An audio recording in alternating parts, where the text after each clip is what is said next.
America और Iran के बीच तनाव एक बार फिर तेज होता दिख रहा है। ताजा घटनाक्रम में दोनों देशों ने एक दूसरे पर सैन्य कार्रवाई के दावे किए हैं, जिससे होर्मुज स्ट्रेट और खाड़ी क्षेत्र में स्थित संवेदनशीलता बनी हुई है। अमेरिका का कहना है कि उसकी सेना ने गोरुक और केशम आइलैंड पर ईरानी रडार साइट्स को निशाना बनाया।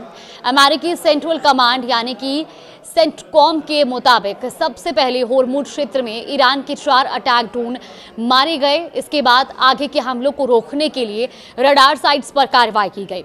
अब इस कार्रवाई के जवाब में ईरान के इस्लामिक रेवोल्यूशनरी गार्ड कॉर्प्स यानी कि IRGC ने दावा किया कि उसने होर्मुज स्ट्रेट के पास दुश्मन ठिकानों पर मिसाइल हमला किया। तो वहीं सेंटकॉम का यह भी कहना है कि ईरान ने कुवैत और बहरीन की दिशा में 7 बैलिस्टिक मिसाइलें दागी हैं और इनमें से 6 मिसाइलों को हवा में ही इंटरसेप्ट कर लिया गया है, जबकि 7वीं अपने लक्ष्य तक पहुंचने में नाकाम रही। अब इस बीच अमेरिकी राष्ट्रपति डोनाल्ड ट्रंप ने यह दावा किया कि हालिया अमेरिकी हमलों के बाद ईरान की मिसाइल क्षमता काफी कमजोर हो गई है। NBC न्यूज को दिए गए एक इंटरव्यू में ट्रंप ने कहा कि ईरान के पास अब शायद सिर्फ 21 से 22% मिसाइलें ही बची हैं और उसकी पहले जैसी ताकत भी नहीं रही। हालांकि ट्रंप के इस दावे से अलग तस्वीर सामने आई है। न्यूयॉर्क टाइम्स की रिपोर्ट के मुताबिक अमेरिकी खुफिया एजेंसी ने सांसदों को दी गई ब्रीफिंग में बताया कि ईरान ने होर्मुज स्ट्रेट के पास अपनी 33 में से 30 मिसाइल साइट्स फिर से चालू कर दी हैं। रिपोर्ट के अनुसार ईरान के पास अभी भी युद्ध से पहले के करीब 70% मिसाइल भंडार मौजूद हैं। यानी जमीनी हकीकत को लेकर अमेरिका के राजनीतिक और खुफिया दावों में फर्क नजर आ रहा है। तनाव के इसी माहौल में IRGC ने एक और बड़ा दावा किया। उसके मुताबिक होर्मुज स्ट्रेट से निकलने की कोशिश कर रहे 4 तेल टैंकरों में से एक को रोक लिया गया।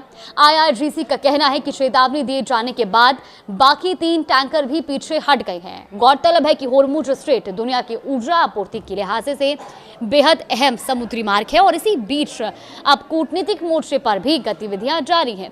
दरअसल CNN की रिपोर्ट के मुताबिक अमेरिका और ईरान के बीच संभावित शांति समझौते की एक अहम शर्त पर टिका है।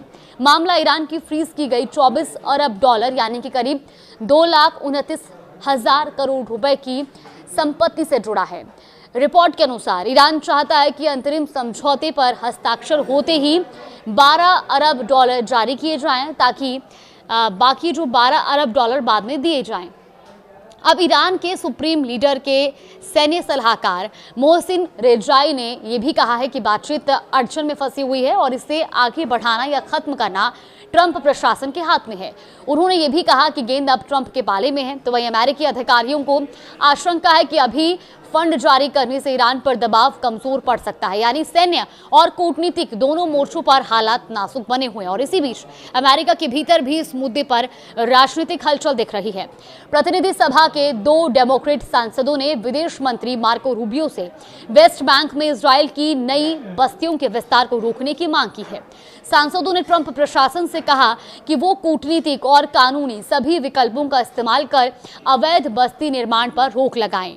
डेमोक्रेट सांसद मार्क पोकन ने यह भी कहा कि दुनिया के सबसे ताकतवर देश के तौर पर अमेरिका को अपना प्रभाव इस्तेमाल करना चाहिए। तो कुल मिलाकर एक तरफ सैन्य कार्रवाई और मिसाइल दावों की जंग है, दूसरी तरफ आर्थिक प्रतिबंधों और फ्रीज संपत्तियों को लेकर कूटनीतिक खींचतान। अब ऐसे में सवाल यही है कि क्या ये टकराव और बढ़ेगा या फिर बातचीत के रास्ते कोई नया समझौता सामने आएगा। फिलहाल इस पूरे घटनाक्रम पर हमारी नजरें बनी हुई हैं। आगे भी अपडेट आएंगे तो आप तक जरूर साझा करेंगे।